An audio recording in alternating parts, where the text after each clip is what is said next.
Hey kids, welcome to the show. This one is just, it's not a music video, but this concerns all of us. This concerns creators. This concerns independent artists. This concerns reactors. This is a big deal. I want to show you a video from this one website that was shared to me by my sister Gwen, but this is going around the internet. This video came out a month ago. And I'm also going to leave you the link to Cliff Beats' video that he also did on this, so you guys can get even more information. And during our live stream, got to meet someone named Megan that was telling us about a petition. Well, the live stream was pulled because of copyright issues. So we don't have any of that information right now. So hopefully you'll be able to leave that petition information, or if somebody else has a link that they know how to get their hold of one of those links to get one of those petitions, and we'll pin it down in the comments. But I want you guys to see this and take it in, man, because this is important stuff here. It's important to understand it, and maybe this will help. Universal is no longer just a record label. It is becoming the internet's music monopoly, one acquisition at a time. So this link for this channel will be also down below in the description box, so you can go over there and check it out yourself, and support as well, first. But this is what it's all about right here. This is what it's all about. Just a record label. It is becoming the internet's music monopoly, one acquisition at a time. Major record label in charge of the collection and payment of your royalties. This brings up red flags. I'm telling you what is happening. I am pointing to what is happening, and it's getting worse, not better.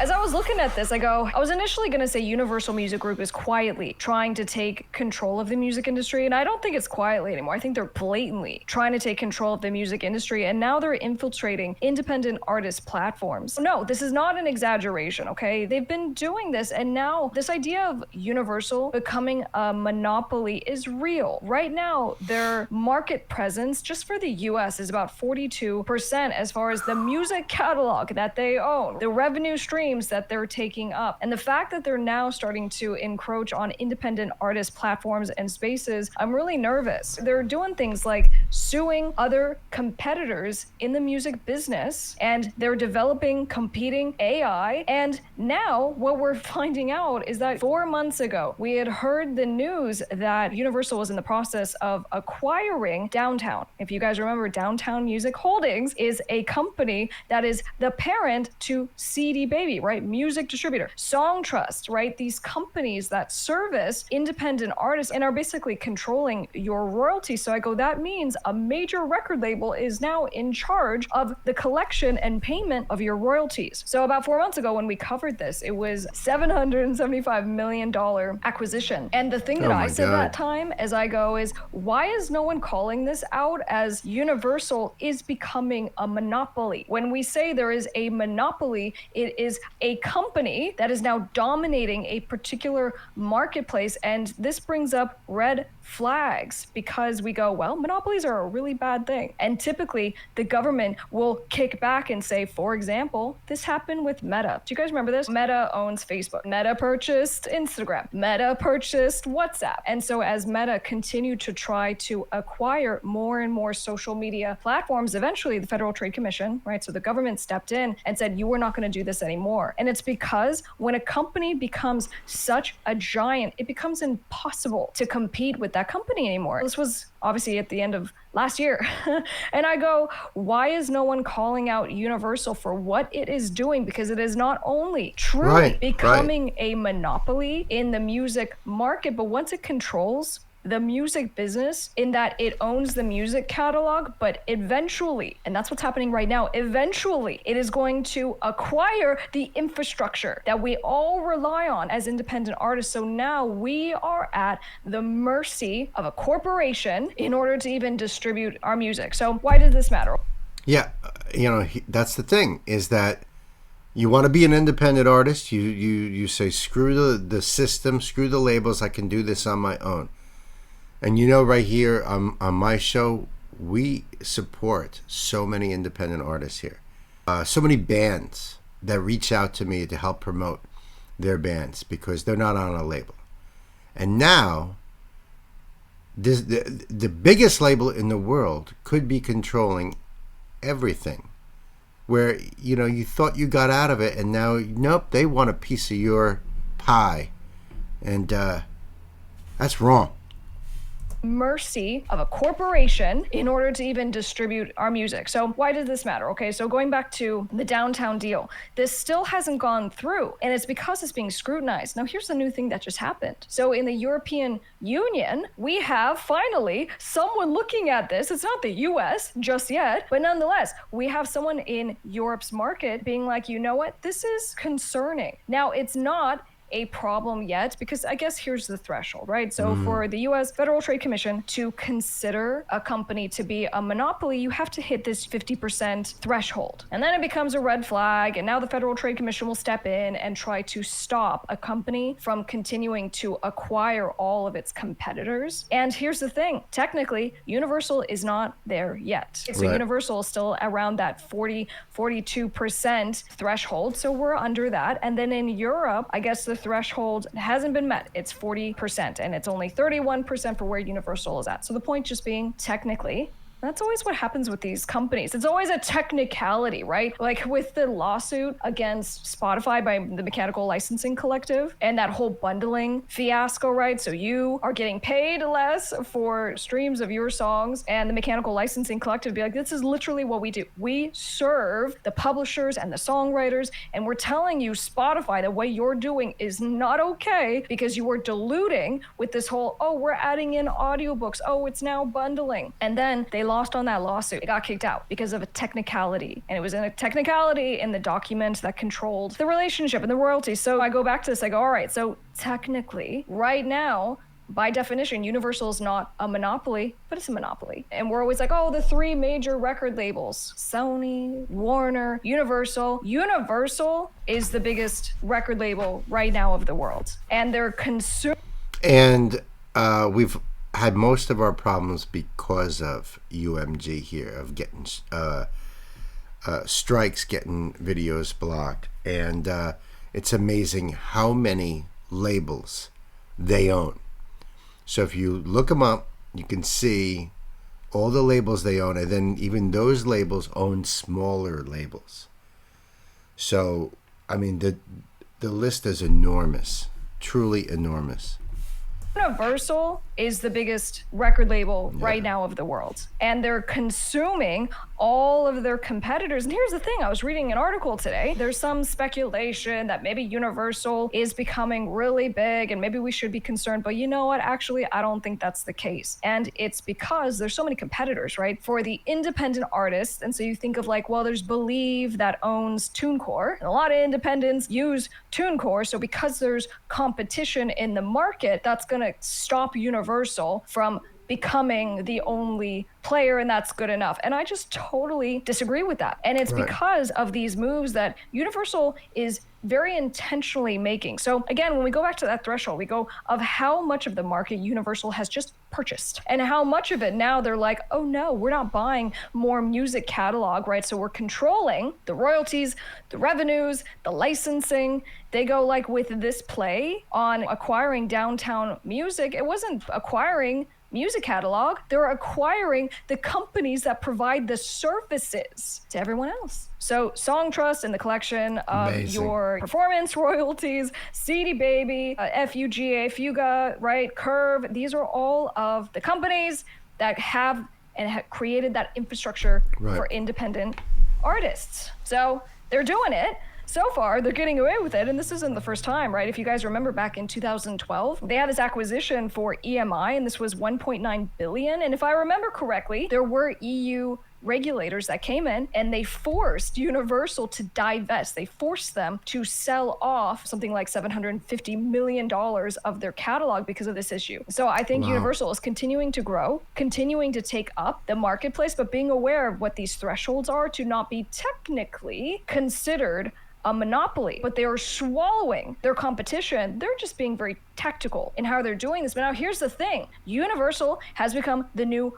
bully in the music industry. And I covered this, right? So we talked about how Universal is a part of all these lawsuits that are being filed specifically against other music businesses, right? And even some that are not music businesses. I covered this when I was traveling for one of my litigation cases. I was at the airport. I was talking about how I'd seen that Universal was filing a lawsuit against Wayback Machine. It was in the hundreds of millions of dollars, right? So Internet Archive, right? The website that archives different websites over time, which is an amazing function. Right. But I'm like, wow, it almost seems like Universal is weaponizing copyright to be like, well, based on a technicality, if we can find that you archived some version of a song that we own on this certain date, and maybe the license for that song had lapsed, we're now going to sue you for hundreds of millions of dollars, and they might win on that. If you're needing legal help with your career, your business, we got you covered. Feel free to reach out to my law firm. I'm honored to say we have over 100 5-star Google reviews. We offer free case evaluations, which just means that you can give us a call, you can email us, no commitment. We'll just see how we can help. We look forward to hearing from you. And then besides that, we have the lawsuit that was filed, oh my gosh, against Universal's competitor, TuneCore. Just reading some of the opinions and being like, no, we have competitors that are popping up and they're the ones that are going to drive down what Universal is doing. I'm like, what are you talking about? Universal is literally suing its competitors based on other legal theories. They're going to bankrupt their competitors. That's how they're going to handle this. I'm putting two and two together. Maybe they are completely not connected here, but nonetheless, we go back to, I feel like I have observed that Universal, particularly in the last year, has become quite the bully in these different ways, not just with the lawsuits, but we have these lawsuits against music AI companies, and that's a whole different thing as far as these music AI companies allegedly, not even allegedly, they said it in their answers. They just went and took songs owned by others and trained the AI on it. I'm not saying one way or another, but I'm just saying that I am noticing that Universal in particular is suing a lot of its competitor music businesses in this space. So I go, okay, well, maybe the argument with Universal is they're really trying to protect what's theirs. If they have invested and they own a huge music catalog and they're just trying to exploit it, and you have companies that come along, for example, like these music AI companies, and they take digital assets without authorization and train the AI, sure, we can understand that, sort of. Because if Universal is saying it's an ethical issue, we're trying to protect artists, we're trying to protect creators. And in fact, that was their big statement with this acquisition of Downtown Music. This is going to be so great for independent artists. We understand that these are independent artist platforms, and we think that we're going to be able to enhance what is great. And I go, I don't see how. Right. I'm trying to understand. So I go back and I go, well, right. How can it, they make it sound great. Oh, we understand. We're here to help. This is going to be a better experience. Of course they're going to say that. But ultimately they're saying, well, because you're not signing with all the multiple labels that we have, we still want a cut of what you're doing. We still want to get our hands into that. This is uncontrolled, rampant greed. What else could it be? What else is it? And they don't care. They just want to make more money. Now, UMG is a Dutch-American company. They have two of the biggest stakeholders. One is a family in France who also owns a company. So between the family and the company they own, that both have shares in UMG, they own like 28%. And then there's a Chinese company that owns 10%. The rest is much smaller investors. But does that make it harder to try to break up the monopoly, to try to stop them? I don't know. What is great? And I go, I don't see how. I'm trying to understand. So I go back and I go, well, because what I do also know is that Universal in the last 12 months has continued to talk about how it is developing its own competitive AI tools and technology. And I go, my biggest concern with these companies that are tech oriented is that they do not have the mindset of we really want to protect creatives in this process, because tech does not complement creative. It just doesn't. It is, we need to not abide by copyright laws. We shouldn't be held to the same standards. We should just be able to train our AI on anything without getting permission, without paying any licensing fees. These conflict. And so we go, well, if the alleged representative of the creatives, Universal, is also working on developing competing products, my concern is what happens when all these companies that are like, we're training and so we can like have AI songs or AI videos or whatever, okay? If we can just create AI creative stuff and we don't have to pay creatives and we don't have to get permission from them, we don't need them anymore. And so to the degree that Universal is now participating in that, I keep thinking of just like this Trojan horse idea. I'm like, you're saying it's one thing, I'm seeing something else though. So these kind of bully tactics and kind of legal warfare that I'm seeing is really corporate bullying. Plain and simple. It's too powerful.